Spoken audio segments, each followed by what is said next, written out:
Saya mengucapkan selamat belajar dan mengikuti bagi saudara-saudara kita yang akan mengikuti melalui YouTube atau rekaman lainnya. Jadi judul pelajaran kita pada Sabat sore hari ini adalah pembangunan kembali dan masanya. Pembangunan kembali dan masanya. Pelajaran ini sudah pernah dibahas oleh Saudara Victor Hotef, pendeta dari Persekutuan Davidian Masehi Advent Negeri 7, pada hari Sabat tanggal 13 Maret 1948 di Chapel Mount Carmel, Waco, Texas. Nah, saudara-saudara, mari kita ikuti pelajaran ini melalui ayat ayat kita terdapat dalam pasal yang ketiga dari kitab Kisah Para Rasul. Kisah Para Rasul 3 ayat 19 sampai 21. Sebab itu hendaklah kamu menyesal dan bertobat, supaya dosamu dapat dihapuskan. Apabila datang kelak masa penyegaran dari hadirat Tuhan, dan Ia mengutus Yesus Kristus, yang sebelumnya telah dikhotbahkan kepadamu, yaitu Dia yang harus disambut oleh surga sampai kepada masa segala perkara dikembalikan. Sama seperti yang difirmankan Allah melalui mulut segala nabinya yang suci semenjak dari awal dunia ini. Itulah bacaan kita terdapat dalam Kisah Rasul 3 ayat 19 sampai 21. Ini ada penjelasan Saudara Victor Hotef. Di sini kepada kita diceritakan bahwa segala langit harus menerima Tuhan. Bukan untuk selamanya, melainkan sampai tiba masanya.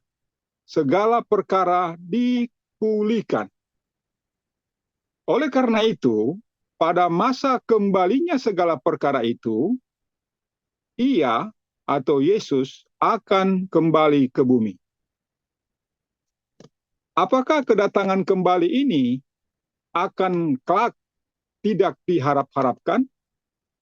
Ataukah Tuhan akan pertama-tama mengirimkan seseorang untuk mempersiapkan jalan baginya? Dan jika seseorang akan datang mendahului kedatangannya, maka siapakah orang itu? Maka jawabnya dan katanya kepada mereka itu, sesungguhnya Elia akan datang lebih dahulu, dan ia akan memulihkan segala perkara. Markus 9 ayat 12. Dan juga melalui perantaraan Nabi Maleaki, Tuhan menyatakan. Maleaki 3 ayat 1, Maleaki 4 ayat 5. Tengoklah, aku hendak mengutus utusanku, maka ia akan mempersiapkan jalan di hadapanku. Maka Tuhan yang kamu cari itu akan tiba-tiba datang ke Ka'bahnya, yaitu utusan perjanjian yang kamu senangi itu. Tengoklah, ia akan datang, demikianlah firman Tuhan seruas sekalian alam. Tengoklah, aku hendak mengutus kepadamu Elia, nabi itu, sebelum datang hari Tuhan yang besar dan mengerikan itu.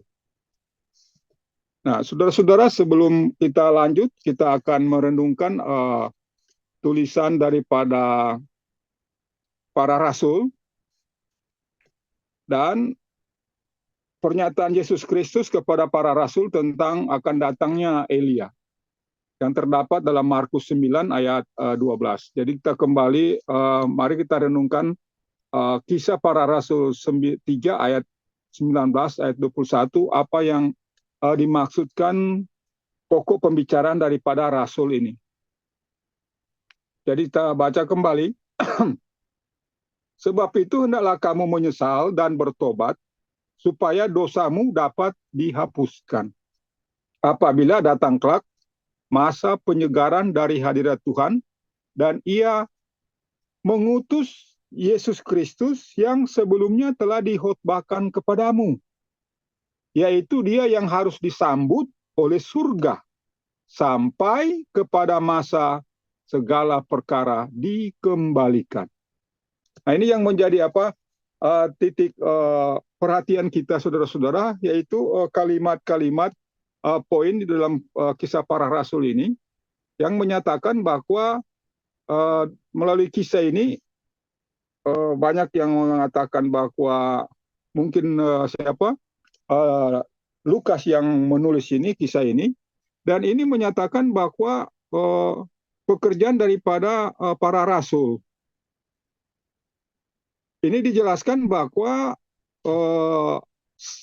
Yesus Kristus sudah diberitahukan kepada para rasul atau bangsa Israel, sudah sering dihotbahkan oleh para nabi, dan pada waktu Yesus Kristus datang pertama kali, Yesus Kristus ini harus naik ke surga, disambut oleh surga, sampai masa segala perkara dikembalikan. Jadi artinya setelah segala perkara dikembalikan, baru kemudian Yesus akan datang kembali ke bumi atau datang kedua kali.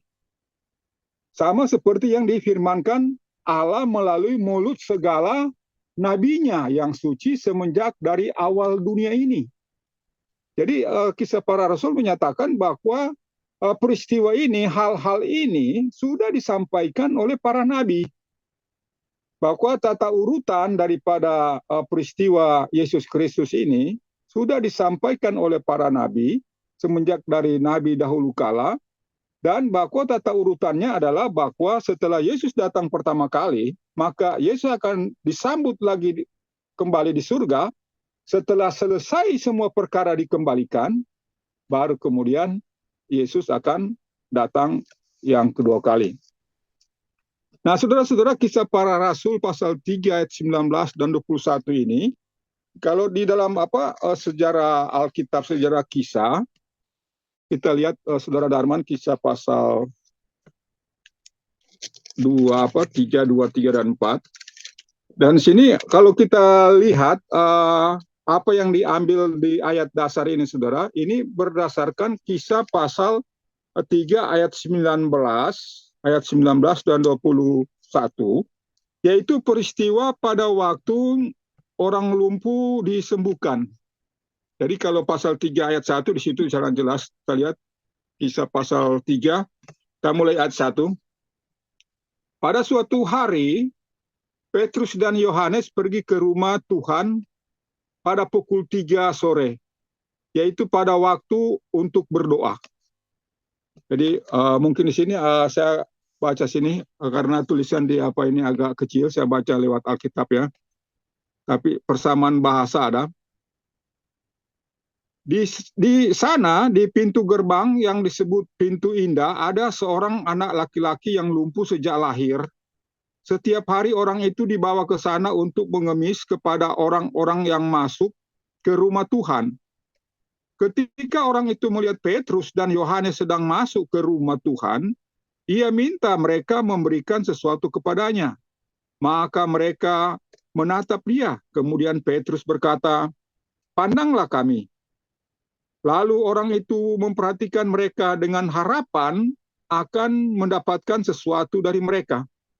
Tetapi Petrus berkata kepadanya, "Saya tidak punya uang sama sekali. Tetapi apa yang ada pada saya, itu akan saya berikan kepadamu. Dengan kuasa Yesus Kristus, orang Nazaret itu, berjalanlah." Lalu Petrus memegang tangan kanan orang lumpuh itu dan menolong dia bangun. Lalu kaki orang itu dan mata kakinya menjadi kuat. Lalu ia melompat berdiri dan mulai berjalan ke sana kemari. Kemudian ia masuk ke rumah Tuhan bersama-sama Petrus dan Yohanes, sambil berjalan dan melompat-lompat dan memuji Allah. Semua orang melihat dia berjalan dan memuji-muji Allah. Lalu mereka menyadari, dialah pengemis yang biasanya duduk di pintu indah di rumah Tuhan. Mereka heran sekali dan kagum melihat. Selanjutnya khotbah Petrus, ayat yang ke-11. Orang itu terus saja mengikuti Petrus dan Yohanes, dan sewaktu mereka bertiga sampai di serambi yang disebut Serambi Salomo, semua orang datang ke kerumunan pada mereka karena kagum. Ketika Petrus melihat orang-orang itu, ia berkata kepada mereka, "Hai orang-orang Israel, mengapa saudara-saudara heran akan hal ini? Mengapa kalian melihat terus pada kami? Apakah kalian kira orang ini dapat berjalan karena ada kuasa pada kami, atau karena kami taat kepada Allah? Allah yang disembah oleh Abraham, Ishak, Yakub, Allah nenek moyang kita, Allah itu sudah memuliakan hambanya, yaitu Yesus. Yesus itulah yang kalian serahkan kepada pihak penguasa, dan kalian lawan di hadapan Pilatus. Pada waktu Pilatus mau melepaskannya, ia suci dan baik, tetapi kalian menentang dia dan mendesak supaya Pilatus melepaskan seorang pembunuh untuk kalian. Saudara membunuh dia, padahal justru dialah sumber hidup untuk semua orang. Dan Allah sudah menghidupkan dia kembali dari kematian. Kami sudah menyaksikan sendiri hal itu. Saudara-saudara sudah melihat dan menyaksikan apa yang terjadi dengan orang lumpuh ini. Ia sudah menjadi kuat dan sehat kembali karena ia percaya kepada Yesus dan kuasanya. Karena percaya kepada Yesus, maka orang ini sudah menjadi sehat kembali di hadapan saudara-saudara sekalian.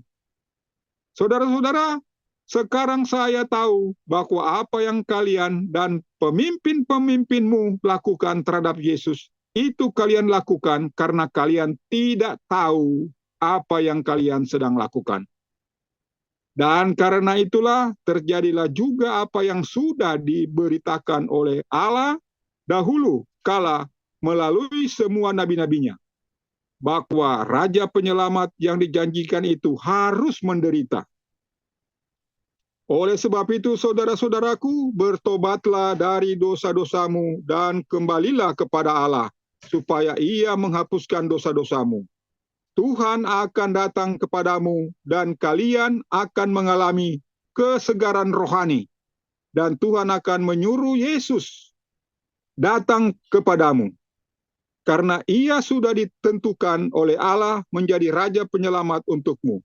Ia harus tinggal di surga sampai Allah menjadikan semua baru seperti yang dikatakan oleh Nabi melalui nabi-nabinya pada zaman dahulu kala. Nah, saudara-saudara, dari bacaan pasal 3 ini kita melihat bahwa sejarah daripada kisah pasal 3 ini adalah menceritakan tentang peristiwa sesaat Petrus melakukan mengunjungi Ka'bah, mengunjungi rumah Tuhan dan menyembuhkan seorang yang lumpuh di pintu gerbang. Dan saat disembuhkan, maka orang-orang datang berkumpul karena kagum melihat proses penyembuhan itu. Saat mereka berkumpul dan memandang kepada Petrus, dan Petrus mulai berkhotbah kepada mereka tentang sejarah Yesus Kristus dan sejarah penolakan terhadap Yesus Kristus. Tetapi Petrus menekankan di ayat 17 bahwa saudara-saudara, sekarang saya tahu bahwa apa yang kalian dan pemimpin-pemimpin lakukan terhadap Yesus itu karena kalian lakukan karena kalian tidak tahu apa yang kalian sedang lakukan. Jadi saudara-saudara, itu merupakan poin itu bahwa Petrus mengatakan bahwa apa yang dilakukan oleh para penyalib Yesus ini dan pemimpin-pemimpinnya, bahwa mereka tidak tahu apa yang mereka lakukan. Sehingga Yesus waktu disalib juga berdoa bahwa Bapa, ampunilah mereka karena mereka tidak tahu apa yang mereka perbuat.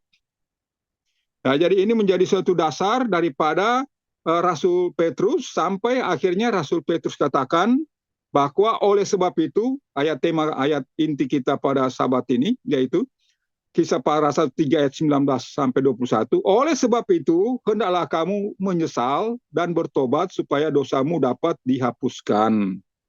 Jadi itu dasarnya Petrus mengatakan kepada orang-orang yang berkumpul di waktu itu, bahwa Petrus mengajak mereka untuk bertobat daripada segala dosanya, dan kemudian dosa mereka akan dihapuskan. Dan catatan di ayatnya yang ke-23, saudara, ayat 23, orang bahwa mereka ayat 23, bahwa mereka bertobat dan sekitar 5.000, genaplah 5.000 orang bertobat pada waktu itu. Jadi pekabaran daripada Petrus ini berhasil dan membuat orang-orang yang mendengarkan pekabarannya itu bertobat daripada kejahatan mereka. Dan ini disaksikan pada ayat selanjutnya. Kita baca ayat selanjutnya mulai dari ayat 22. Ayat 22. Musa pernah berkata, Allah Tuhanmu akan mengutus kepadamu seorang nabi dari bangsamu sendiri, seperti ia mengutus aku. Kamu harus mendengar semua yang dikatakan oleh nabi itu kepadamu. Orang yang tidak memperhatikan apa yang dikatakan oleh nabi itu, orang itu akan disingkirkan dari umat Allah dan dibinasakan. Nabi-nabi yang pernah menyampaikan berita dari Allah, mulai dari Nabi Samuel dan nabi-nabi lainnya yang datang kemudian, semuanya memberitakan tentang zaman ini. Janji-janji dari Allah yang disampaikan oleh nabi-nabi adalah untuk saudara-saudara. Dalam perjanjian yang Allah buat dengan nenek moyangmu, Allah berkata kepada Abraham seperti ini, dari keturunanmu aku akan memberkati segala bangsa di bumi. Perjanjian ini adalah untuk kalian juga. Itu sebabnya Allah memilih hambanya, lalu menyuruh dia datang kepada kalian terlebih dahulu, supaya ia memberkati kalian. Caranya ia memberkati ialah dengan membuat saudara-saudara sekalian bertobat dari cara hidupmu yang jahat. Jadi di sini seperti yang dikutip di Kisah Para Rasul 3 ayat 19 sampai 21, bahwa Tuhan telah mengirimkan, bahwa para rasul telah menyampaikan kepada bangsa Israel di waktu itu bahwa mereka harus bertobat dan harus menyesal akan segala kejahatannya. Kemudian bahwa Yesus Kristus sudah disampaikan kepada mereka, Yesus Kristus sudah datang dan kembali ke surga, dan akan datang kembali sesudah semua perkara dikembalikan.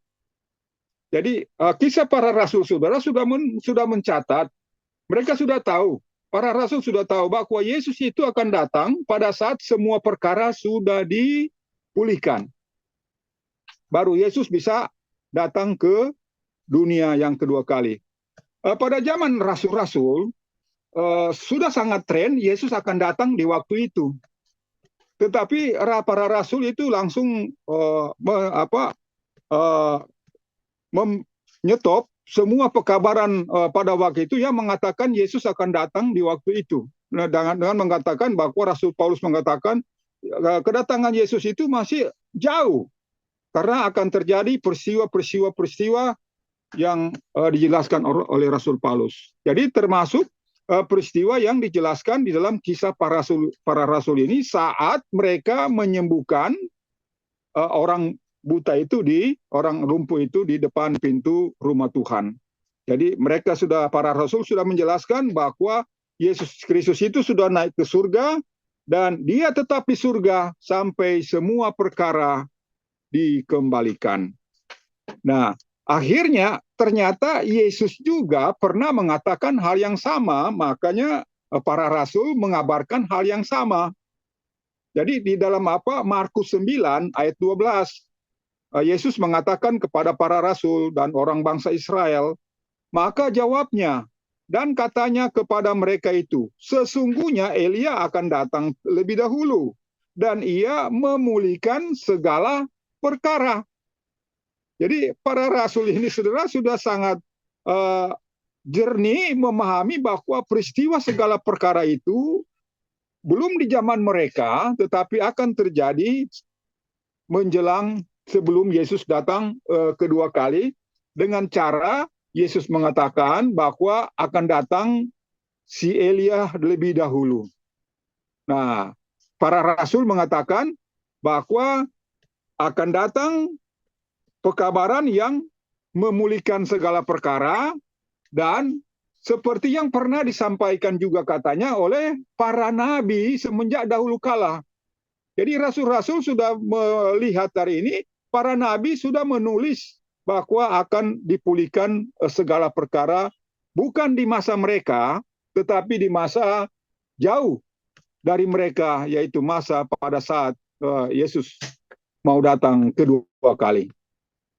Nah, sehingga karena para rasul sudah mengatakan bahwa ini sudah disampaikan oleh para nabi zaman dahulu, maka nabi yang pertama kita akan lihat adalah Nabi Maleakhi.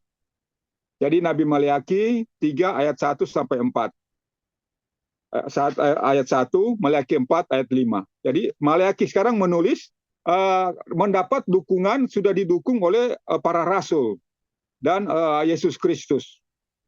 Maleakhi menulis, tengoklah, aku hendak mengutus utusanku, maka ia akan mempersiapkan jalan di hadapanku. Maka Tuhan yang kamu cari itu akan tiba-tiba datang ke Ka'bahnya, yaitu utusan perjanjian yang kamu senangi itu. Tengoklah, ia akan datang, demikianlah firman Tuhan. Seruas sekalian alam, tengoklah, aku hendak mengutus kepadamu Elia, nabi itu, sebelum datang hari Tuhan yang besar dan mengerikan itu. Jadi kita kembali ke Maleakhi pasal 3. Jadi di sini jelaskan bahwa sudah sangat jelas antara dan sinkron antara apa yang disampaikan oleh rasul, telah disampaikan oleh Yesus kepada mereka, dan ternyata Yesus juga telah menyampaikan ini kepada para nabi zaman dahulu, termasuk Nabi Maleakhi, bahwa segala perkara dikembalikan dan orang yang membawakan pekabaran memulihkan segala perkara itu adalah disebut dengan Elia. Oke, kita lanjut pada bacaan kita. Setelah Maleakhi 3 ayat 1, 4, dan 5, penjelasan sini. Di sini Injil menunjukkan bahwa seseorang dalam roh dan kuasa Elia, nabi itu akan pertama-tama muncul. Jadi kita kembali ke bacaan apa, Saudara Darman? Bacaan amaran sekarang. Kembali ke bacaan amaran sekarang. Ya. Jadi di sini Injil menunjukkan bahwa seorang dalam roh dan kuasa Elia, nabi itu akan pertama-tama muncul, dan ia tidak saja hendak mempersiapkan jalan, melainkan juga akan memulihkan segala perkara. Jelaslah bahwa pekabaran Elia akan memulihkan segala perkara dalam hari Tuhan yang besar dan mengerikan itu, yaitu hari pemulihan, hari di mana Tuhan akan datang ke Ka'bahnya, yaitu sidang.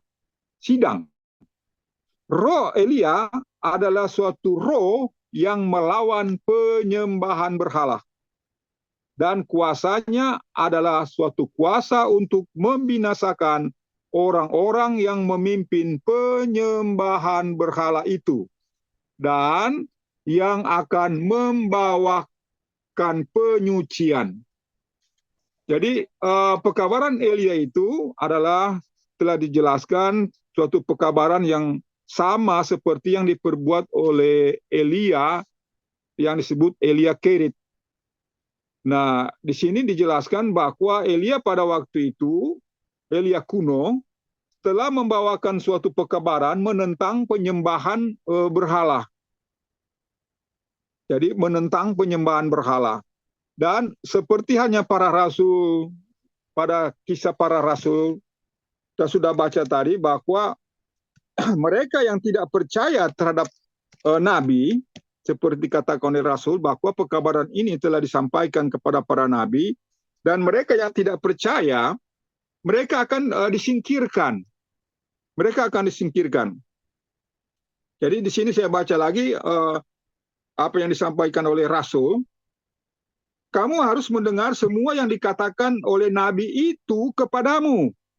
Orang yang tidak memperhatikan apa yang dikatakan oleh nabi itu, orang itu akan disingkirkan dari umat Allah dan dibinasakan.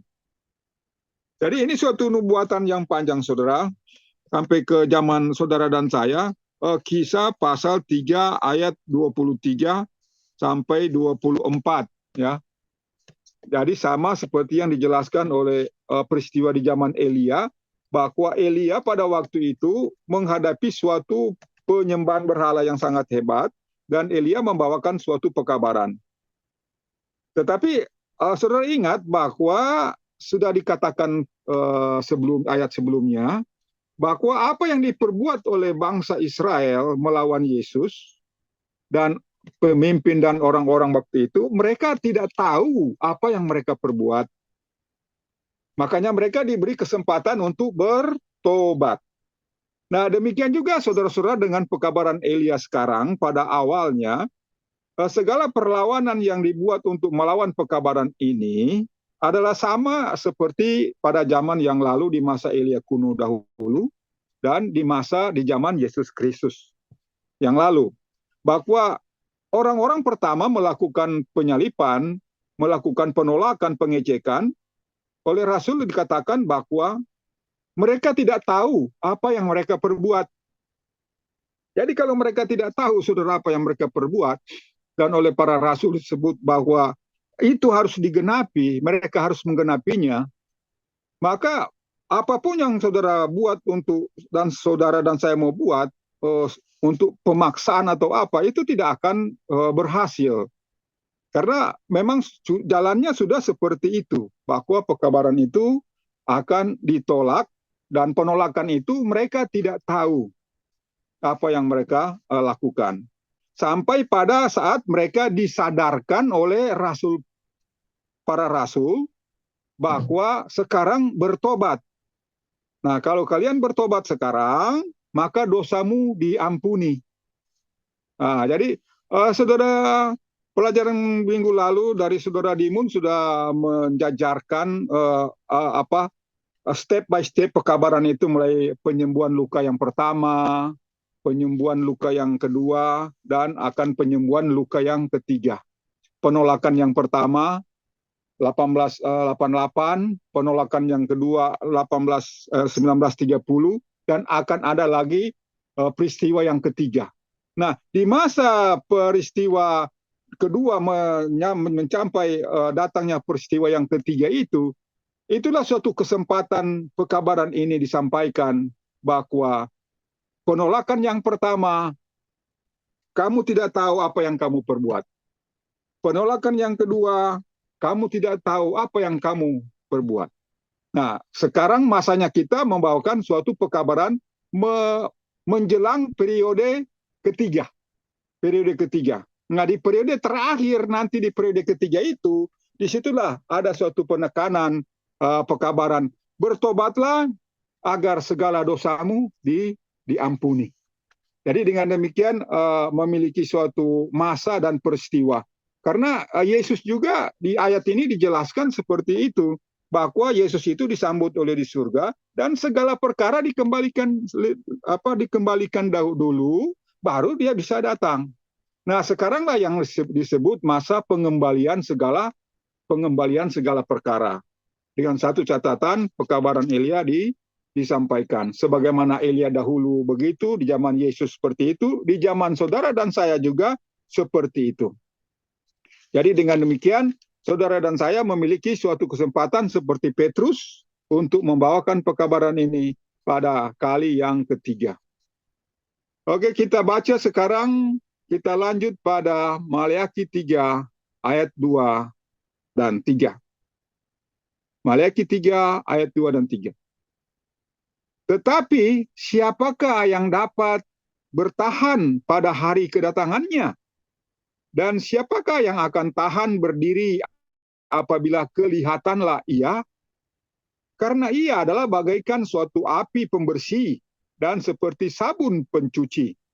Maka ia akan duduk bagaikan pembersih dan pencuci perak. Dan ia akan menyucikan Bani Lewi dan membersihkan mereka itu seperti emas dan perak, supaya mereka dapat mempersembahkan kepada Tuhan suatu persembahan dalam kebenaran. Penjelasan, pada kedatangannya ini, ia tidak akan mengambil orang-orang sucinya untuk dibawa ke tempat-tempat kediaman yang di atas atau di surga. Melainkan ia atau Tuhan akan menyucikan Bani Lewi, yaitu pihak kependetaan. Ia akan membinasakan para pemimpin dan rik penyembahan berhala. Oleh karena kesucian dari para hambanya akan pertama sekali harus dipulihkan. Maka sebab itu, pengembalian kesucian itu akan pertama-tama dimulai di dalam sidang. Demikianlah suasana damai dan sejahtera Taman Eden yang dahulu itu akan dipulihkan karena kepada kita diceritakan bahwa Yesaya 11 ayat 6 dan 9. Nah, saudara-saudara, kita renungkan Maliaki 3 ayat 2 dan 3. Di sini bahwa Allah, siapakah yang datang yang dapat tahan berdiri apabila kelihatanlah ia? Siapa yang dapat tahan? Siapa yang bisa tahan berdiri pada kedatangannya itu? Karena kedatangannya ini kedatangan untuk melakukan proses penyucian Bani Lewi. Nah, penyucian Bani Lewi ini dijelaskan adalah penyucian pihak kependetaan. Artinya diberikan pendeta-pendeta kita akan diberikan suatu pekabaran yang serupa pekabaran yang datang pada 1888, pekabaran yang datang pada 1930, dan pekabaran yang ketiga akan disampaikan lagi kepada Bani Lewi atau para pendeta. Nah, inilah yang akan disebut dengan terima dan menolak. Terakhir inilah akan memisahkan seperti perak dan emas dipisahkan. Nah, saudara-saudara, kalau saya alami di perusahaan tambang atau mungkin saudara-saudara pernah alami, mau pisahkan antara perak dan emas itu saudara harus dibakar dengan sangat cermat. Nah, kalau di perusahaan tambang itu sudah memakai api yang sangat tinggi, bahkan memakai api dari nuklir. Jadi pembakaran lewat nuklir membakar sehingga memisahkan antara emas dan perak. Yaitu dilakukan di smelter ataupun di tempat pengolahan emas. Nah, jadi sangat susah mau pisahkan ke ikatan molekul antara emas dan perak itu sangat mengikat sekali. Nah, itu artinya antara kesalahan dan dosa yang ada di dalam pribadi kita semua dalam sidang itu sangat lengket sekali. Dan itu hanya dapat dipisahkan melalui datangnya pekabaran Elia itu. Nah, dengan demikian saudara-saudara bahwa di sini dikatakan bahwa penyucian itu akan pertama-tama datang kepada sidang. Nah, kalau saudara dan saya ada di luar sidang, saudara, sedangkan penyucian ini ada di dalam sidang. Makanya melalui pelajaran-pelajaran yang lain yang sudah kita pelajari, apa itu paradoks, kereta itu ditarik oleh dua pasukan kuda. Tapi itu di dalam satu sidang, bukan di sidang yang lain atau mendirikan jemaat yang lain. Penyucian itu akan berasal hanya dari satu sidang itu, yaitu Bani Lewi yang Tuhan pertahankan, dan akan ada pemisahan nanti di waktu itu. Dan pemisahan ini oleh Rasul Paul, oleh Kisah Para Rasul yang kita baca tadi, sudah jelas dia katakan bahwa peristiwa terakhirnya bahwa orang-orang yang tidak memperhatikan apa yang dikatakan oleh Nabi itu, orang itu akan disingkirkan dari umat Allah dan dibinasakan. Jadi kisah para rasul sudah mencatat peristiwa proses seperti Yeskel pasal 9. Kalau penyucian itu akan terjadi seperti itu. Nah, setelah penyucian itu sudah berhasil di dalam sidang, baru kemudian akan ada peristiwa yang selanjutnya. Tapi penyucian di dalam sidang dulu yang terjadi, baru kerajaan itu berdiri. Bagaimana mau berdiri suatu kerajaan? Saudara dan saya mengharapkan berdiri kerajaan, saudara dan saya mengharapkan perang di Israel itu supaya hancur sudah, hancur sudah. Sedangkan yang kita harapkan ini penyucian yang ada di dalam sidang. Jadi kalau perang di sana itu nanti mengikuti, nanti menyusul. Penyucian yang ada dulu di dalam sidang ini yang perlu diselesaikan oleh Tuhan. Nah, proses penyucian itu adalah proses daripada saatnya pekabaran itu ditawarkan kembali kepada General Conference. Seperti pekabaran waktu 1888 oleh John dan Wagoner kepada General Conference, pekabaran tahun 1930 oleh Victor Houteff ditawarkan kepada General Conference, pertama kali di dalam 33 buku diserahkan ke GC, dan kemudian rapat 1934. Jadi 4 tahun, 1934 rapat dengan 12 orang pendeta dari GC bertemu dengan saudara Victor Houteff. Nah, itu pun belum final, karena masih ada kesempatan yang berikut lagi yang harus diatur oleh Tuhan. Makanya periode sekarang saudara dan saya termasuk di dalam periode apa yang kita lakukan, kita tidak tahu. Apa yang kita lakukan, kita tidak tahu. Jadi saudara dan saya hanya peristiwa-peristiwa ini kita ikuti sampai Tuhan membuka jalan kepada peristiwa proses penyucian yang terakhir.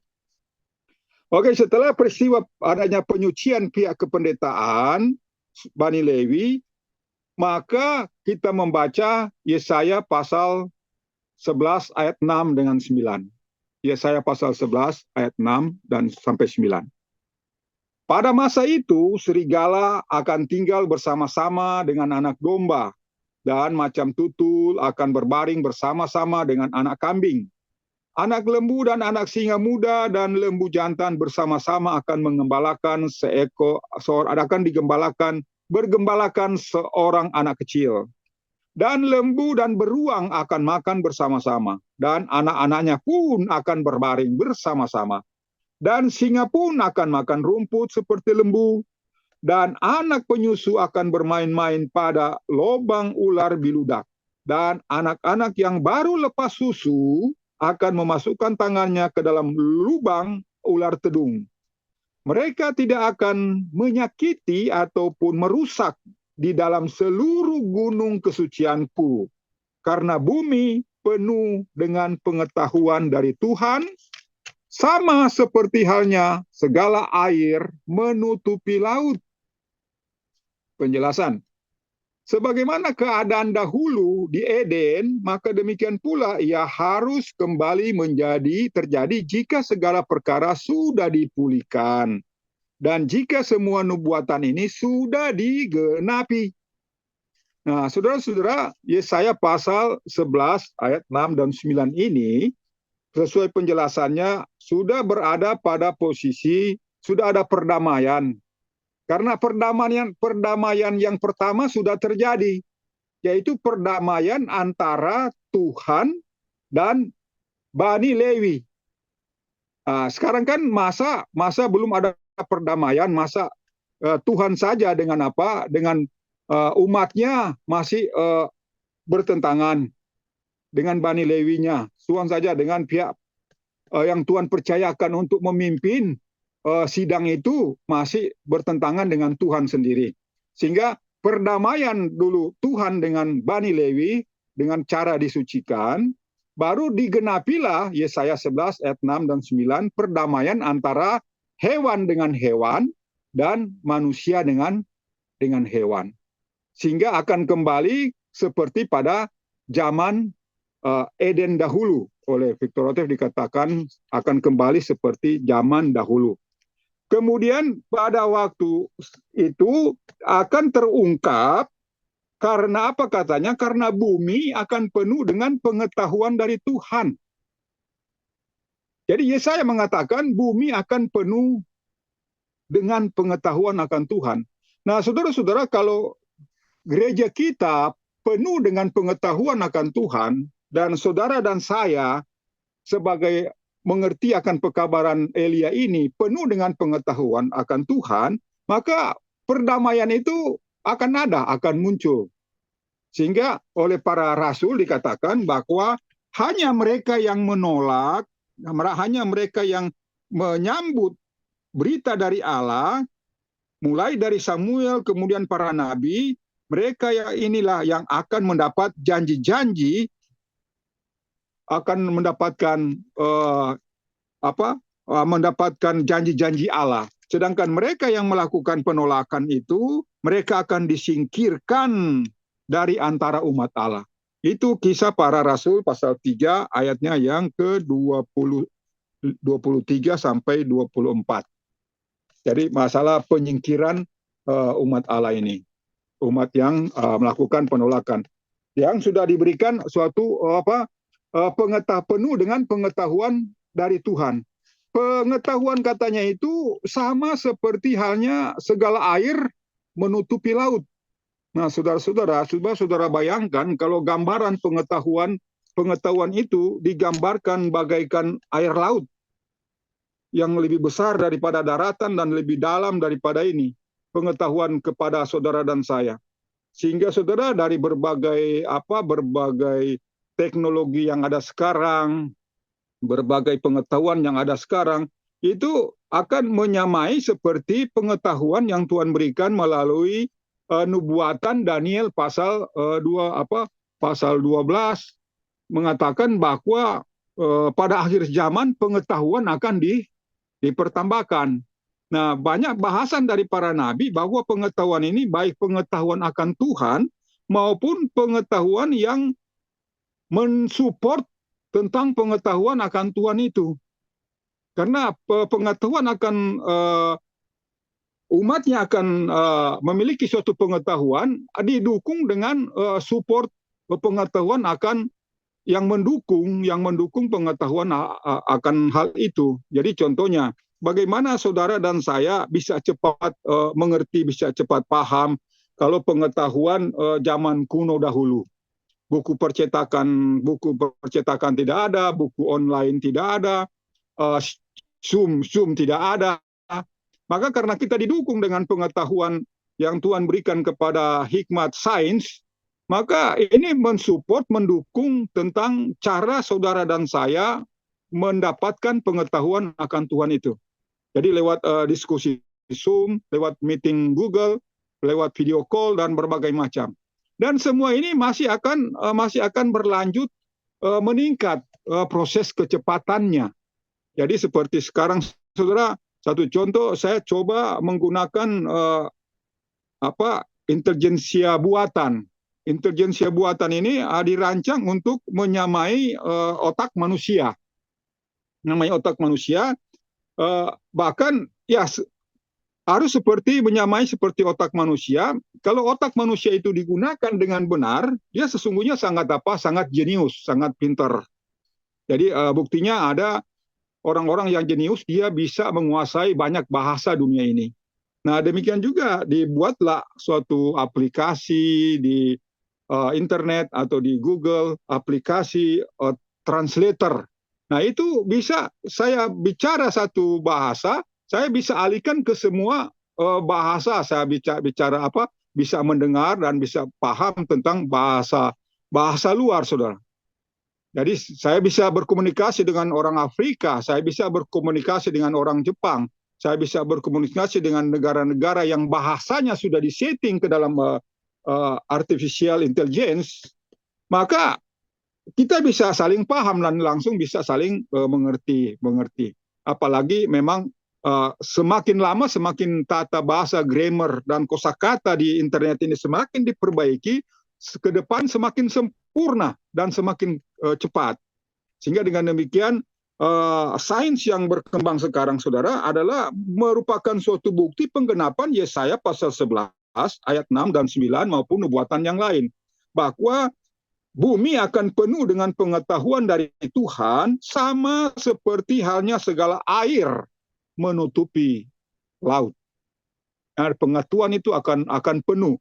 Jadi seimbang pengetahuan sains yang Tuhan turunkan di bumi ini penuh, maka pengetahuan akan rohani umat Tuhan juga penuh.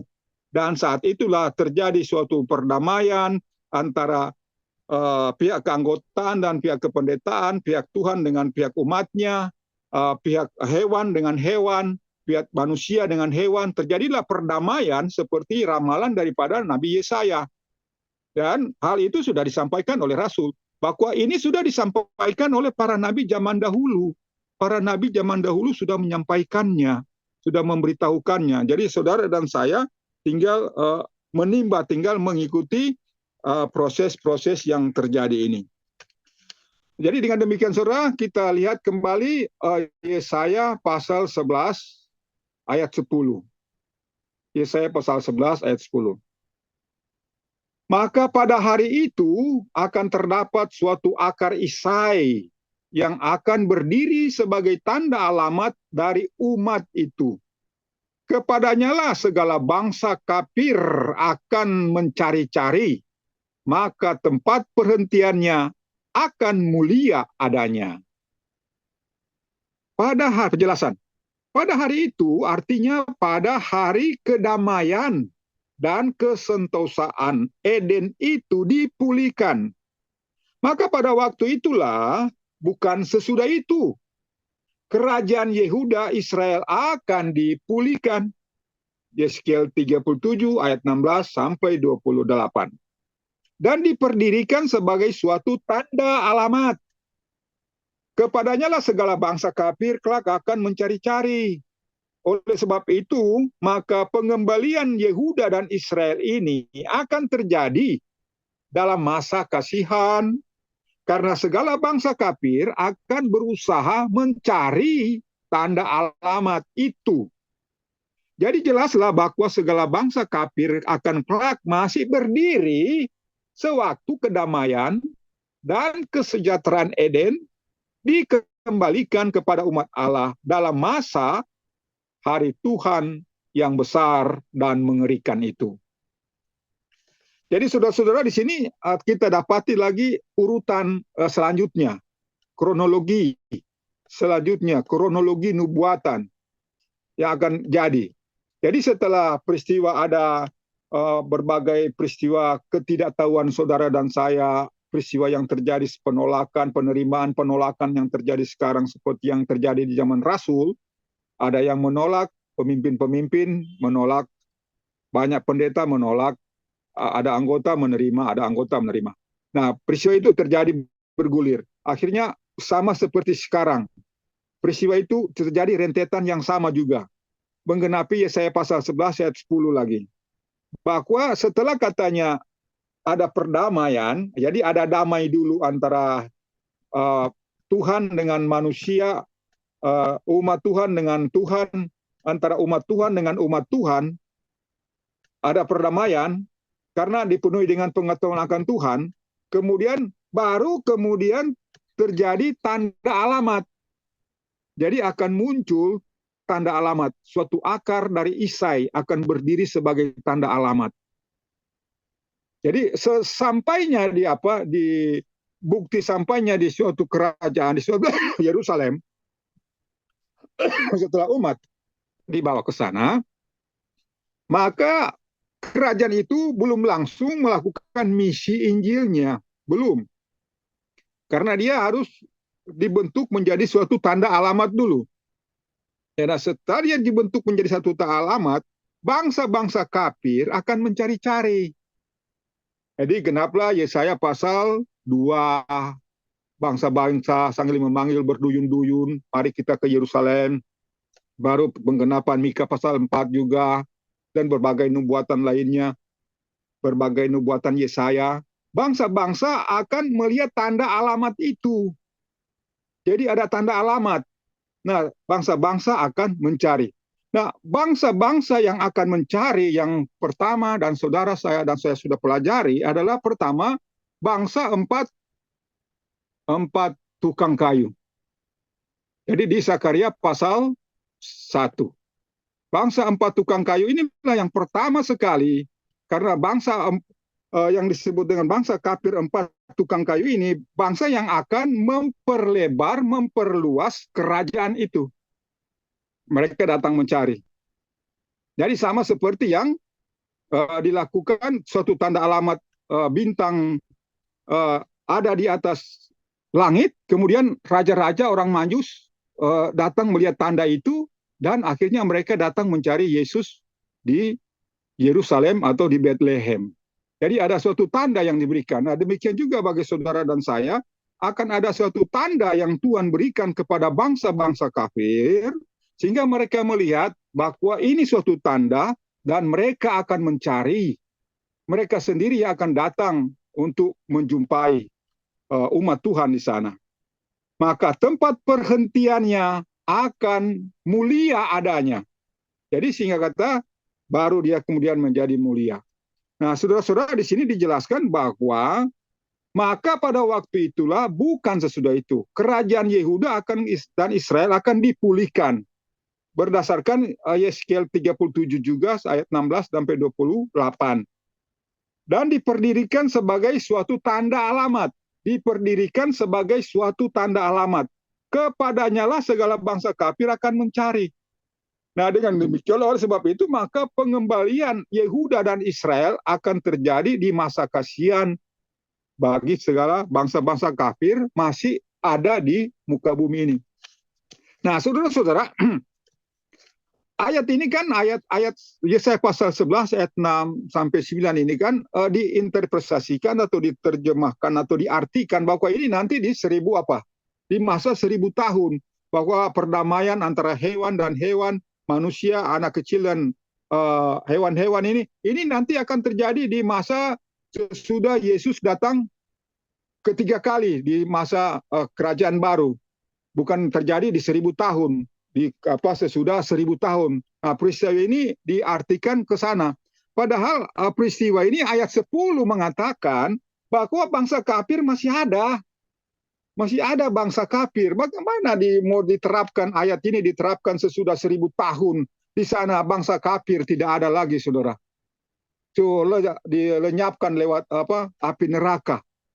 Tidak ada lagi bangsa-bangsa kafir di zaman itu. Bagaimana bangsa kafir mau datang bertobat?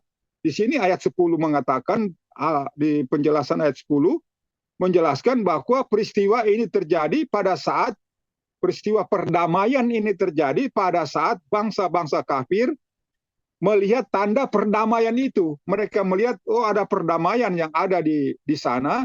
Mereka kagum dan mereka datang. Mereka datang mencari-cari. Jadi ini suatu kebenaran yang saudara dan saya lihat sangat jelas, bahwa pekabaran yang saudara dan saya akan sampaikan dan jelaskan kepada para pendeta nanti atau kepada GC atau saat mereka menonton sekarang, ini pekabaran yang kita sampaikan. Bahwa perdamaian itu terjadi pada waktu saat bangsa-bangsa kafir masih ada dan masih akan berkunjung ke Yerusalem, masih akan ke sana. Oke, kita lanjut pada Yesaya, pembacaan Mika 3 ayat 12 dan Mika 4 ayat 1 dan 2. Oleh sebab itu, oleh karena kamu, Sion akan dibajak seperti ladang dan Yerusalem akan menjadi timbunan puing dan gunung rumahnya akan menjadi seperti tempat-tempat hutan belantara. Nah, itu terdapat dalam Mika 3 ayat 12, saudara. Sedangkan Mika 4 ayat 1 dan 2, tetapi di akhir zaman akan jadi kelak, bahwa gunung rumah Tuhan akan diperdirikan di atas puncak segala gunung, maka ia akan ditinggikan di atas segala bukit, dan orang banyak akan mengalir datang ke dalamnya.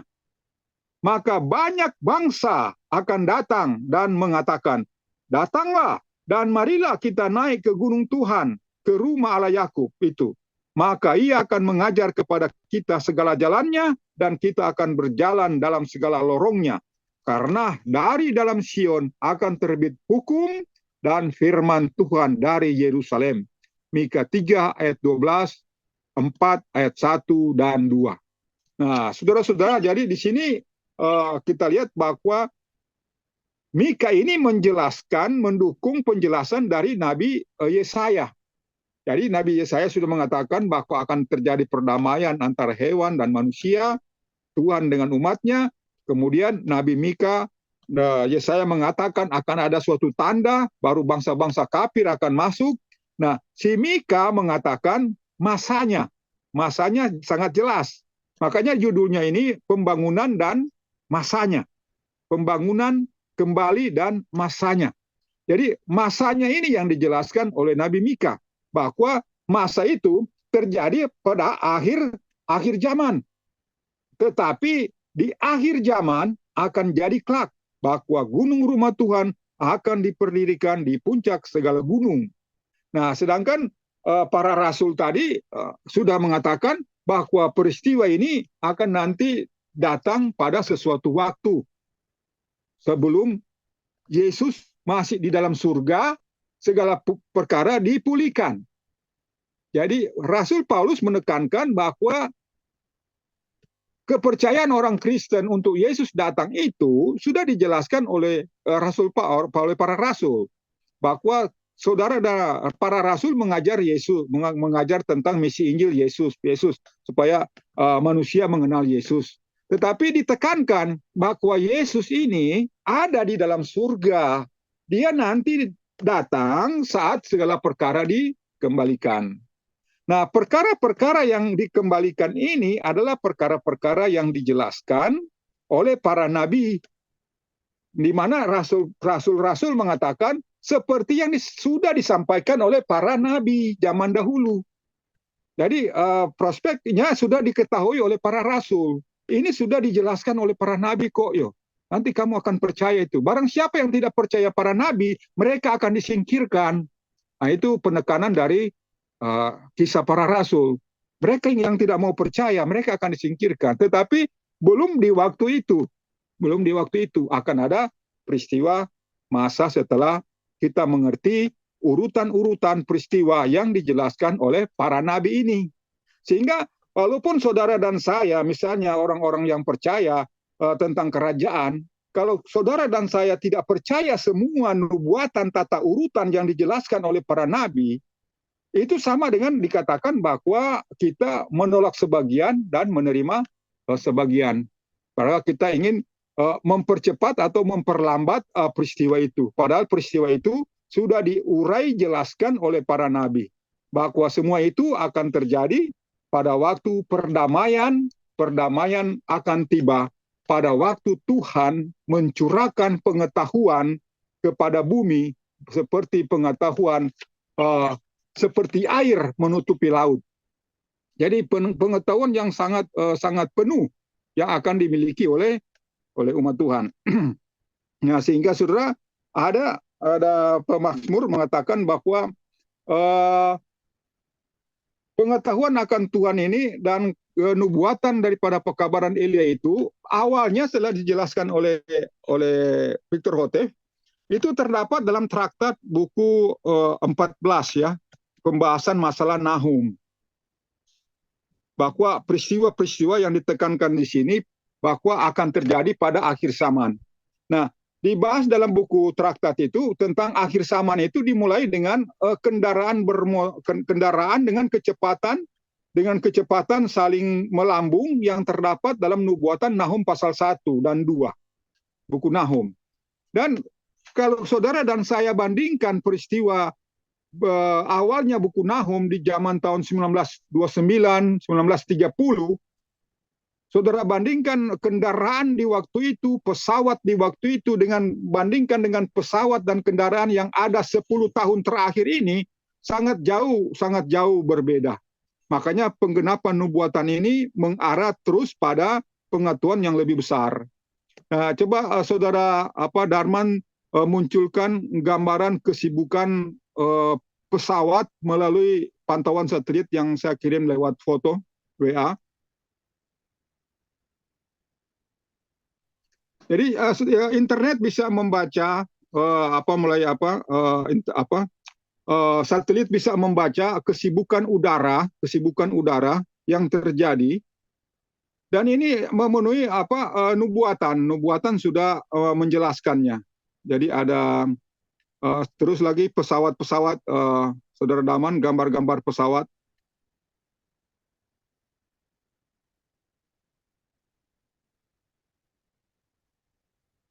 Terus lanjut lagi. Paling awal gambar paling awal hari kemarin ya. Ya, ya, boleh. Jadi ya ini keramaian, contoh keramaian yang digambarkan seperti gambaran yang dibahas oleh buku Yesaya pasal 60, bahwa keramaian yang akan datang itu. Jadi kalau kita sudah pernah bahas Yesaya pasal 60, Yesaya 60 mengatakan bahwa keramaian itu akan jadi seperti ini, Saudara. Kita sudah pernah membahasnya di suatu pelajaran.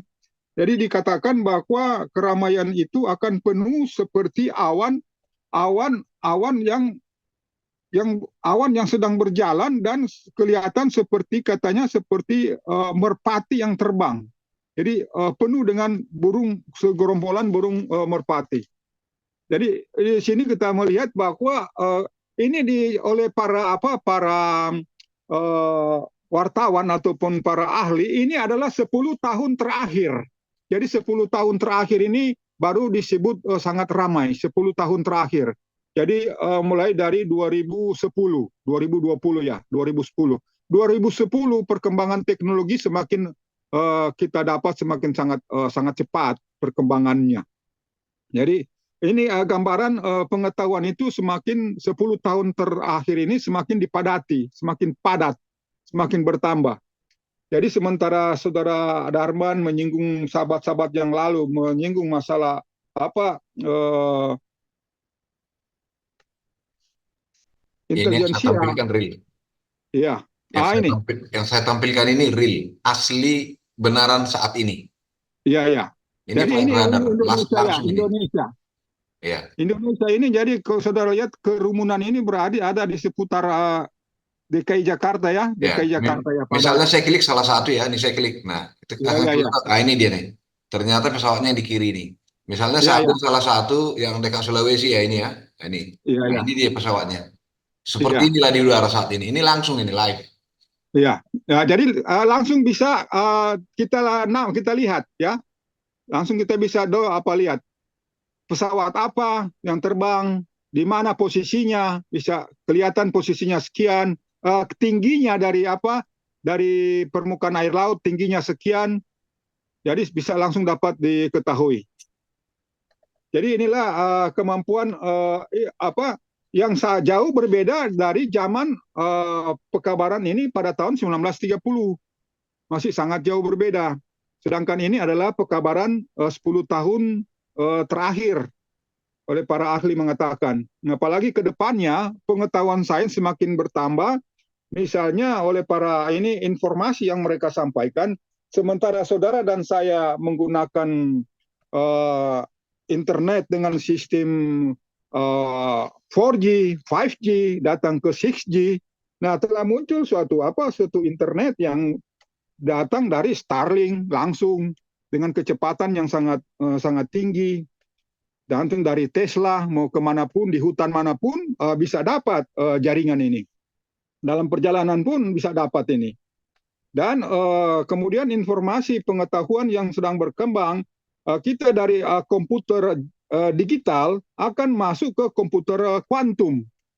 Yang dikatakan, diinfokan, ini akan memiliki kecepatan atau kemantapan sains 100 kali lipat daripada komputer digital yang saudara dan saya pakai sekarang.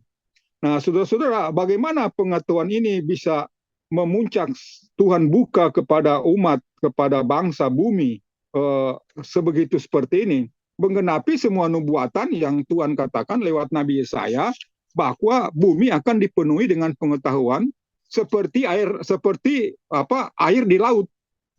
Jadi sungguh tak terbayangkan siapa yang bisa menakar air laut. Dengan ada pembahasan kita, siapa yang bisa menakar air laut lewat genggamannya, lewat liter. Tidak ada yang bisa menakar. Nah, pengetahuan itu seperti itu. Dan akhirnya kalau saudara dan saya lihat artificial intelligence atau intelijensia buatan yang sekarang berlangsung, maka saudara dan saya bisa ikuti dari komputer digital saja. Saudara dan saya bisa ikuti perkembangan daripada pengetahuan ini. Misalnya pengetahuan tentang tumbuh-tumbuhan, tentang hewan, tentang apa, bisa kita lihat di artificial intelligence. Kita bisa cari di Google search apa semua, kita saudara dan saya bisa cari. Nah, apalagi nanti di ke depannya. Nah, ini kan menyamai pengetahuan Adam. Pengetahuan Adam di waktu itu Adam bisa mengenali semua jenis binatang, dia memberi nama binatang-binatang, memberi nama sesuai dengan otonomi tubuhnya, memberi nama tumbuh-tumbuhan. Nama ini semua sudah ada di zaman Adam. Tinggal Tuhan kembalikan saja, dipulihkan dalam keadaan di akhir zaman, dipulihkan. Masalah komunikasi mereka bisa komunikasi langsung seperti Daniel bisa berdoa video call dengan Tuhan bisa langsung dijawab dalam waktu sekian detik sudah sampai jawabannya. Berikut juga Elia, saudara dan saya pelajari di buku hasil-hasil sekolah Allah dan hasil-hasil sekolah manusia. Jadi Elia diberikan kemampuan dia naik untuk menuju ke takhta Allah. Jadi itu semua adalah bukan suatu keajaiban, saudara-saudara, bukan suatu keajaiban. Ya bisa saudara dan saya pikir sekarang suatu keajaiban. Tetapi itu adalah memang pengetahuan yang Tuhan akan buktikan kepada manusia, itu menyangkut suatu pengetahuan, suatu sains, pengetahuan akan kebenaran Tuhan. Demikian juga peristiwa sejarah Filipus ya. Jadi pada waktu dia ini tiba-tiba dia ada di depan sida-sida. Setelah dia selesai baptis, tiba-tiba Roh angkat dia dengan kecepatan yang sangat tinggi, sudah ada di tempat lain. Jadi peristiwa seperti itu. Jadi pengetahuan itu seperti Sulaiman.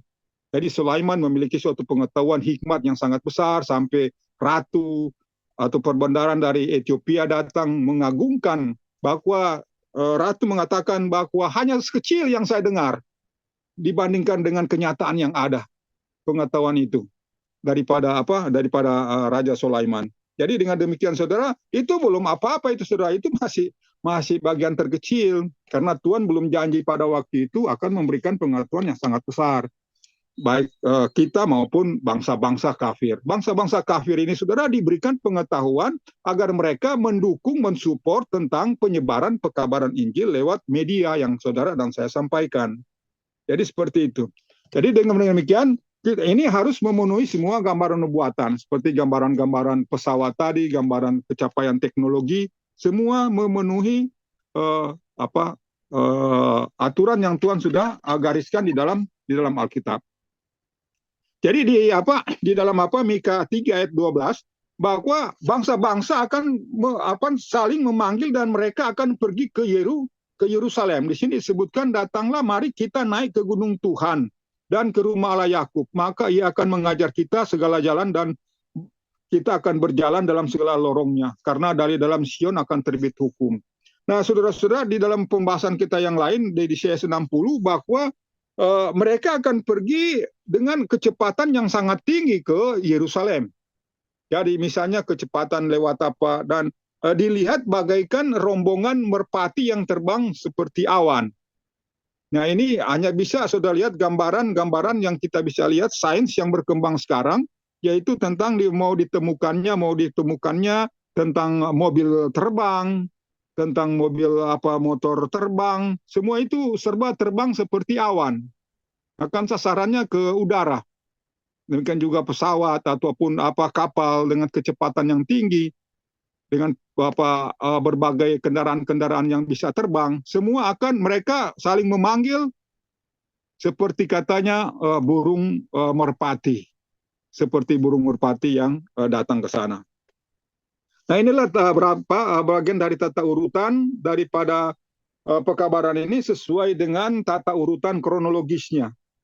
Baru kemudian kita akan melihat, kita lihat dulu penjelasan di sini.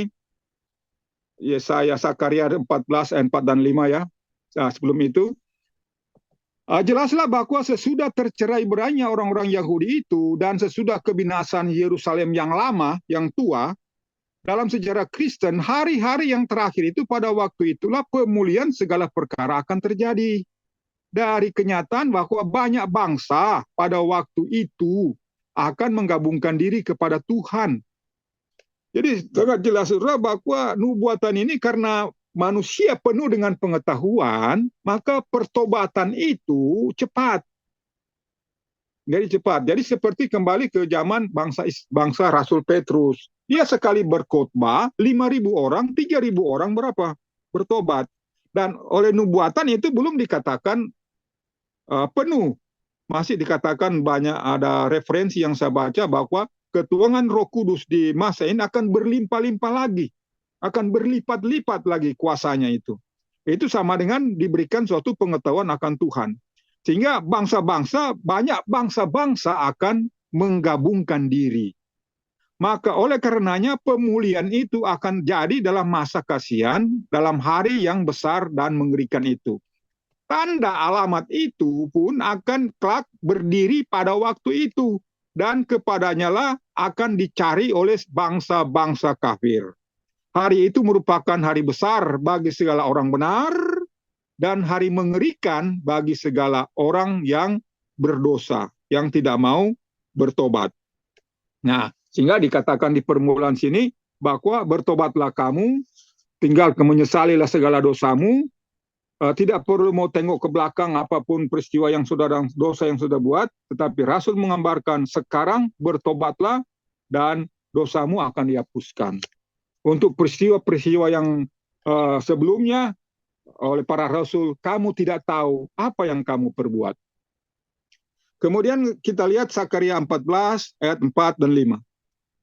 Pada hari itu kakinya akan berpijak di Gunung Saitun yang terletak di depan Yerusalem di sebelah timur. Maka Gunung Saitun itu akan terbelah dua di tengahnya, arah ke timur, arah ke barat. Maka akan ada suatu lembah yang luas sekali. Maka setengah dari gunung itu akan bergeser arah ke utara, setengah juga akan arah ke selatan. Maka kamu akan melarikan diri di lembah gunung-gunung itu. Maka lembah gunung itu akan sampai ke asal. Nah, coba saudara Darman munculkan peta Yerusalem. Gunung Saitun, ya, di sana ada Gunung Saitun. Jadi supaya saudara dan saya lihat ini seberapa jauh jangkauan lembah itu. Seberapa jauh jangkauan lembah itu.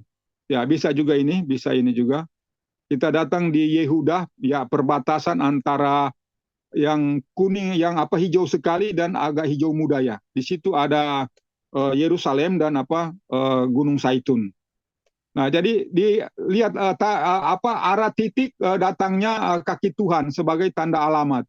Itu ada di perbatasan antara Samaria dan Yehuda, Israel dengan Yehuda dengan Israel atau Samaria. Nah, perbatasan itu ada di Yerusalem atau di pinggiran dekat hijau sekali, perbatasan dengan hijau yang agak muda itu. Nah, saudara lihat bahwa maka setengahnya setengah dari gunung itu dia lari arah utara. Arah utara berarti arah ke atas, arah ke Samaria, arah ke hijau sekali itu. Sedangkan arah ke arah utara, maka setengahnya arah selatan. Arah selatan itu arah ke Mesir, arah ke agak kuning ini. Jadi dia ke atas dan ke bawah. Kemudian maka kamu akan melarikan diri ke lembah gunung itu, maka lembah gunung itu akan sampai ke Atsal. Sesungguhnya kamu akan lari seperti kamu melarikan diri dari hadapan gempa bumi pada zaman Usia, Raja Yehuda. Maka Tuhan Allahku akan datang dan segala orang suci bersamamu. Jadi saudara-saudara, bahwa peristiwa ini akan jadi katanya peristiwa gempa bumi yang sangat besar. Kaki Tuhan akan berinjak di situ, kuasa Tuhan akan berinjak di situ, dan seputaran itu dia ada batas, saudara, ada batas dataran. Jadi tidak semua wilayah Israel itu akan menjadi datar, tapi batasnya hanya sampai ke perbatasan asal. Jadi ke timur, ke barat, ke utara ada perbatasannya. Nah, penjelasan pada hari itu, pada hari yang manakah? Pada hari segala bangsa berhimpun melawan Yerusalem yang ada sekarang dan meruntuhkan pemerintahan bangsa kafir. Jadi, saudara lihat, pada hari apa? Pada hari apa? Pada hari apa peristiwa itu jadi, kaki Tuhan itu akan terjadi? Pada hari segala bangsa berhimpun melawan Yerusalem. Jadi kalau ada bangsa-bangsa sudah melawan, segala bangsa sudah melawan Yerusalem, sudah ada perang terjadi di Yerusalem, maka pada hari itulah, pada saat itulah Tuhan, pada masa itulah terjadi peristiwa kaki Tuhan berpijak di segala gunung. Kemudian ingat bahwa peristiwa ini berhubungan dengan sains yang sangat cepat, berhubungan dengan pengetahuan, dan sudah terjadi penyucian di dalam sidang. Jadi ini peristiwa nanti setelah ada peristiwa sesudah penyucian di dalam sidang.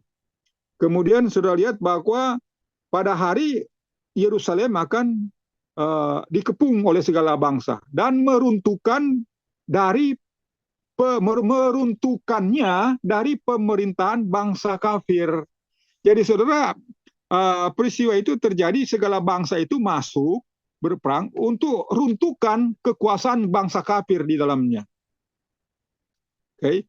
Pada hari itu baru terjadi, pada hari itu kaki Tuhan berpijak di atas Gunung Zaitun.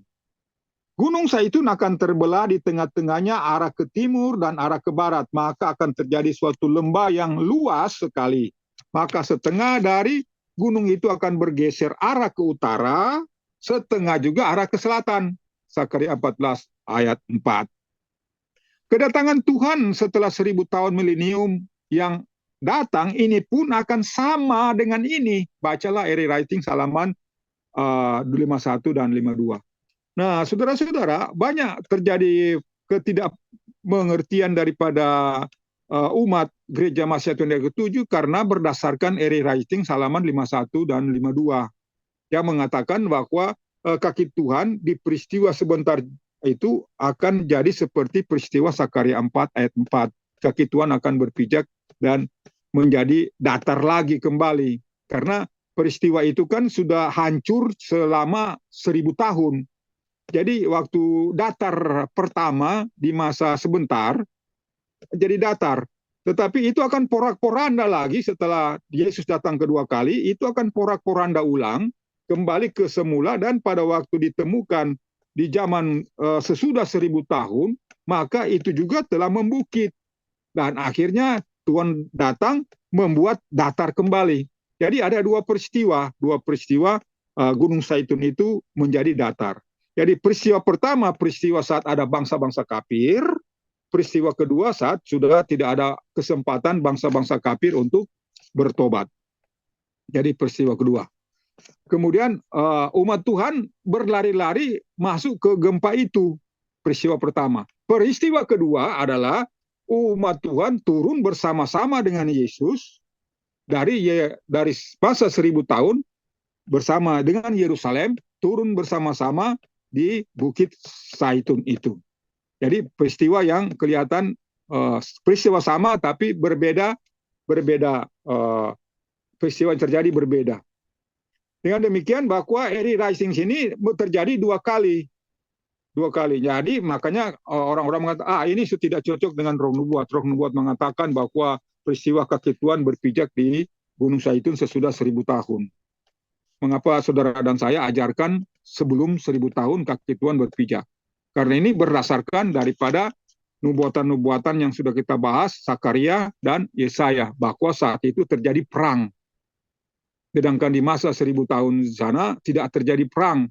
Yesus datang kedua kali, semua umat sudah ada di luar Yerusalem. Jadi hamba-hamba Allah kelak pada waktu itu akan melarikan diri di lembah dari gunung-gunung itu, di mana kaki Tuhan akan berpijak. Dan semua orang suci bersama-sama dengan mereka. Artinya kaki Tuhan akan membuka jalan bagi pemulihan kerajaan itu. Dan bagi pengumpulan orang banyak ke dalamnya. Jadi saudara, bahwa Tuhan hanya pertama memberi contoh tentang perluasan itu, tentang membuat itu jadi datar. Nah, selanjutnya peristiwa yang selanjutnya seperti yang kita jelaskan tadi, bahwa kaki Tuhan itu tidak membuat seluruh wilayah itu jadi datar, hanya sekelompok umat yang menjadi datar. Itu merupakan permulaan cara Tuhan. Selanjutnya umat Tuhan akan diberikan intelijensia, bagaimana pengetahuan yang cukup bagaimana memperluas daerah itu. Mari kita baca Yesaya 11 ayat 11 sampai 14. Maka akan jadi kelak pada hari itu bahwa Tuhan akan kembali mengangkat tangannya pada kedua kalinya untuk menghimpun mereka yang sisa daripada segala umat yang tertinggal dari Assyria, dari Mesir, dari Patros, dari Kus, dan dari Elam, dari Sinar, dan dari Hamat, dan dari segala pulau yang di lautan. Maka ia akan menegakkan suatu tanda alamat bagi segala bangsa, dan ia akan menghimpun segala orang Israel yang terbuang, dan mengumpulkan mereka segala orang Yehuda yang tercerai-berai dari seluruh 4 penjuru bumi. Juga cemburu dari Efraim akan berlalu, dan semua musuh Yehuda akan dihapuskan. Efraim tidak akan mencemburui Yehuda, dan Yehuda tidak akan menyakiti Efraim, tetapi keduanya akan menerkam bahu orang-orang Filistin sampai ke barat. Mereka akan merampas mereka itu yang di sebelah timur bersama-sama. Mereka akan memalu Edom dan Moab, maka Bani Amon akan tunduk kepada mereka. Penjelasan. Di sini kita lihat bahwa akan terdapat damai di lembah gunung-gunung itu.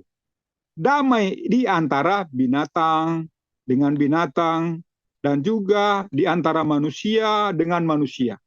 Karena singa tidak akan menyakiti anak domba, dan Yehuda tidak akan menyakiti Efraim. Dan Efraim pun tidak akan cemburu terhadap Yehuda. Tetapi bagaimanapun Yehuda dan Efraim akan tetap berada dalam pertikaian melawan segala negeri yang mengelilingi tanah itu. Karena mereka akan menerkam bahu-bahu orang Filistin, dan mereka akan memalu Edom dan Moab. Walaupun demikian, segala orang Amon akan tunduk kepada mereka. Nah, jadi saudara-saudara, kita lihat bahwa pada peristiwa pertama Tuhan membuka jalan, pada peristiwa yang kedua adalah Edom, adalah Yehuda dan Efraim yang harus bersatu, dibantu oleh 4 tukang kayu. Mereka akan melakukan pelebaran wilayah. Jadi dengan demikian akan di sini dijelaskan saudara bahwa perang itu tidak akan tuntas sebelum peristiwa itu, tanda alamat itu terjadi. Jadi ada tanda alamat, maka bangsa-bangsa kafir datang. Nah, kedatangan bangsa-bangsa kafir itu bergabung, dan tentunya mendukung Efraim dan Yehuda untuk memperluas tempat mereka. Tetapi katanya bahwa Bani Amon akan tunduk. Jadi mereka menyerah dan bertobat. Bani Amon akan tunduk kepada mereka. Tetapi ini Filistin, Edom dan Moab ini daerah kekuasaan Yordania ini. Jadi ini akan dihalau oleh 4 tukang kayu sendiri dan bersama Yehuda dan Efraim. Jadi itu penyelesaian yang pertama yang terjadi di Yerusalem atau di Gunung Sion ini. Yesaya 11 ayat 15. Maka Tuhan akan membinasakan sepenuhnya teluk laut Mesir, dan dengan anginnya yang dahsyat ia akan menggoncangkan tangannya atas sungai, dan ia akan memalunya menjadi 7 aliran, dan memungkinkan orang-orang berjalan lalu dengan berkasut. Ya, Tuhan akan membuka jalan bagi pengumpulan umatnya. Oleh sebab itu, Eksodus masa kini akan sama kelak dengan Eksodus yang lalu. Hanya dalam ukuran yang lebih besar. Umat Allah dalam hari-hari terakhir ini akan dikumpulkan dari setiap negeri, bukan hanya dari negeri Mesir saja. Yesaya 11 ayat 16. Maka akan jadi kelak jalan raya bagi mereka yang lagi tinggal dari segala umatnya, yang akan tertinggal dari Assyria, sama seperti halnya Israel pada hari ia keluar dari negeri Mesir. Penjelasan. Demikianlah kelak kerajaan Yehuda dan Israel dipulihkan dan dikaruniakan kedamaian dan kelimpahan. Jadi di sini Saudara, nubuatan Yesaya pasal 11 ayat 16 bahwa mereka akan dipenuhi kedamaian dan kelimpahan. Kelimpahan berkat jasmani, kelimpahan berkat rohani, kelimpahan ekonomi, kelimpahan pengetahuan sains. Jadi dengan cepat bisa membangun. Demikianlah kelak kerajaan Yehuda dan Israel dipulihkan dan dikaruniakan kedamaian dan kelimpahan. Mika 4 ayat 4. Tetapi mereka akan duduk masing-masingnya di bawah pokok anggurnya dan di bawah pokok aranya. Dan tak seorang pun akan membuat mereka itu takut, karena mulut Tuhan serwa sekalian alam telah mengucapkannya. Dan sekarang inilah terang Allah dan himbauannya adalah Yesaya 2 ayat 5. Hai isi rumah Yakub, datanglah dan marilah kita berjalan dalam terang Tuhan. Pekabaran Elia yang memulihkan segala perkara, adalah betul-betul merupakan suatu tambahan bagi pekabaran malaikat yang ketiga. Dan ia itu tentunya akan berkembang menjadi seruan keras. Ia akan menghimpun umat Allah dari 4 penjuru bumi dan membawa mereka keluar dari Babel, sementara bumi diterangi dengan kemuliaan dari malaikat itu. Wahyu 18 ayat 1. Jadi saudara-saudara, ini pekabaran yang Elia ini, katanya ini adalah pekabaran tambahan kepada pekabaran malaikat yang ketiga. Jadi pekabaran tambahan, bukan utuhnya pekabaran malaikat ketiga itu. Ini adalah pekabaran tambahan, dia bergabung dengan pekabaran malaikat ketiga, dan itu akan menjadi seruan keras, menjadi pekabaran malaikat Wahyu 18 ayat 1. Jadi gabungan antara malaikat ketiga dan pekabaran tambahan menjadi pekabaran malaikat Wahyu 18 ayat 1. Jadi kedua pekabaran itu tidak boleh dipisahkan. Tidak boleh pekabaran malaikat tiga sendiri, pekabaran tambahan sendiri. Pekabaran tambahan itu dia harus bergabung dengan pekabaran malaikat ketiga. Pekabaran tambahan itu dia tidak bisa berjalan sendiri keluar dari pekabaran malaikat ketiga. Karena pekabaran malaikat ketiga tidak mau bergabung, kita jalan sendiri saja. Jadi seperti itu. Jadi harus bergabung dengan pekabaran malaikat yang ketiga. Pekabaran, dan itu akan membuat pekabaran malaikat seruan keras Wahyu 18 ayat 1. Dan ini Tuhan yang ngatur bagaimana caranya sampai kepada penyucian yang akan datang. Harus mengikuti Bani Lewi tadi. Seperti halnya Baktera Nuh telah melindungi setiap makhluk yang hidup yang akan mendiami bumi sesudah air bah itu, maka demikian pula kerajaan Yehuda dan Israel yang telah dikembalikan itu akan mengumpulkan dan memelihara dari segala celaka setiap makhluk hidup yang akan mendiami bumi yang baru. Kerajaan yang dikembalikan itu akan menjadi baktera dalam sejarah kita. Dan orang-orangnya akan hidup dan memerintah 1000 tahun lamanya bersama-sama dengan Kristus. Wahyu 20 ayat 4. Dan akhirnya kembali kepada bumi sudah diperbaharui. Yesaya 65 ayat 17, 18, 25. Karena tengoklah aku menciptakan segala langit yang baru dan suatu bumi yang baru. Maka segala yang dahulu itu tidak akan diingat lagi, ataupun akan masuk ke dalam ingatan. Tetapi bersukacitalah dan bergembiralah kamu untuk selama-lamanya dalam hal apa yang sudah kuciptakan. Karena tengoklah aku menciptakan bagi Yerusalem suatu kegembiraan dan bagi umatnya suatu kesukaan. Serigala dan anak domba akan makan bersama, singa akan makan rumput seperti juga berbau. Maka habu akan menjadi makanan ular. Mereka tidak akan menyakiti ataupun merusak di dalam seluruh gunungku. Demikianlah firman Tuhan. Jelaslah mereka berusaha masuk ke dalam bahtera penyelamat ini akan kelak hidup dan memerintah bersama dengan Kristus selama 1000 tahun lamanya. Dan orang-orang yang menolaknya akan tergeletak dengan tak berdaya di dalam lubang yang tak terduga dalamnya. Dan akan sampai kepada kebangkitan orang mati pada suatu masa 1000 tahun milenium. Yang hanya akan bangkit dalam malu dan kehinaan yang kekal, menghadapi penderitaan dalam kematian yang kedua. Jadi betapa pentingnya agar kita tidak lagi tidur, melainkan supaya kita bangun dan memakaikan pakaian kawin.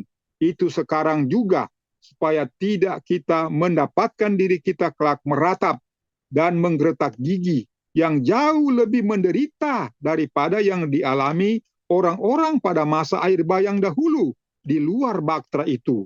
Pada waktu hujan turun dan kilat guntur sambar menyambar di sepanjang langit, sementara segala mata air dan tubir dalam segala pecah berantakan. Kita telah menyaksikan sekarang bahwa pemulihan segala perkara itu dimulai dengan pengumpulan orang-orang banyak ke dalam Yehuda. Dan kemudian kerajaan itu sudah lengkap apabila bumi sudah diperbaharui. Sebab itu marilah kita berbuat apa saja yang dapat kita perbuat untuk membantu membangun bahtera itu sekarang. Dan untuk masuk ke dalamnya dengan membawa sebanyak-banyaknya jiwa. Karena ungkapan ilham sendiri mengenai kebenaran itu menunjukkan bahwa kita sedang mendekati hari pengembalian segala perkara, bahwa inilah pekabaran dari hal jam itu. Nah, saudara-saudara yang kekasih, jadi kita sudah ada di ujung penjelasan tentang Yesaya 65 ayat 17 sampai 18. Ini adalah nubuatan tentang Allah Tuhan menciptakan bumi yang baru, langit yang baru, dan yang dahulu itu tidak diingat lagi. Kemudian ada sukacita, ada perdamaian, dan ada perdamaian antara serigala dan domba. Demikian juga. Jadi gambaran Yesaya pasal 11, terulang kembali di Yesaya pasal 65 ayat 17, 18, dan 25. Gambaran daripada ere writing tentang Yesus datang injakan kakinya di Bukit Zaitun adalah gambaran yang kedua kali juga Yesus datang ke Bukit Zaitun, menginjakkan kakinya dan menjadi datar. Nah, gambaran pertama ini adalah sebagai persiapan untuk datang kepada bumi yang baru dan langit yang baru. Di mana pengetahuan Tuhan sudah Tuhan berikan kepada umatnya, sedangkan bumi yang baru Tuhan yang melaksanakan 100%. Jadi kalau di Yesaya pasal 11 ada keterlibatan umat Tuhan untuk membangun dan untuk berperang bersama-sama dengan 4 tukang kayu. Ada sistem penginjilan dan ada sistem pertobatan. Sedangkan di Yesaya pasal 65 tidak ada lagi sistem penginjilan, tidak ada lagi sistem pertobatan, tetapi sudah selesai. Tuhan jadikan bumi baru, langit yang baru, dan semua menjadi baru, dan segala perkara yang dahulu tidak diingat lagi, termasuk Yesaya pasal 11. Tidak akan diingat lagi pada saat penggenapan Yesaya pasal 65. Jadi semua perkara yang lama ini, termasuk kerajaan itu, akan terlupakan dan kita akan memasuki periode tahap kedua di dalam penggenapan Yesaya pasal 65 ayat 17, 18, dan 25. Makanya dihimbau di sini saudara-saudara agar supaya orang yang akan berhasil masuk ke Yesaya pasal 65 adalah orang-orang yang sudah berhasil masuk ke Yesaya pasal 11. Orang tidak akan bisa masuk ke Yesaya pasal 65 kalau dia tidak melalui Yesaya pasal 11. Dengan demikian maka keberhasilan daripada gabungan antara Tuhan dan manusia di dalam Yesaya pasal 11, di dalam Yesaya pasal 65 adalah Tuhan sendiri yang ciptakan semua segala perkara menjadi baru. Dengan demikian dihimbau di sini saudara dan saya berusaha untuk menjadi penyelamat orang-orang di dalam bahtera itu. Jadi seperti yang peristiwa yang dibuat oleh para rasul sebagai contohnya. Mereka menjadi penyelamat banyak jiwa. Jadi dengan cara mereka melakukan suatu misi penginjilan di dalam sidang sendiri. Apapun yang mau dialami oleh rasul-rasul, mereka bergerak di dalam sidang itu sendiri untuk mempersiapkan umat itu. Demikian juga saudara dan saya sudah digariskan apa yang harus kita perbuat di dalam sidang, apa yang harus kita perbuat di luar sidang sesudah kerajaan itu berdiri. Nah, saudara-saudara, demikianlah akhir pembahasan pelajaran kita pada sore hari ini. Kiranya hal ini menjadi suatu pelajaran yang sangat bermanfaat bagi saudara dan saya untuk kita bisa mengenal pembangunan dan pembangunan kembali dan masanya. Jadi sudah sangat jelas yang kita pelajari, saudara dan saya tinggal menerapkan sampai peristiwa-peristiwa ini tergenapi semua. Kiranya ini menguatkan iman saudara dan saya bawa dalam nama Yesus Kristus. Amin.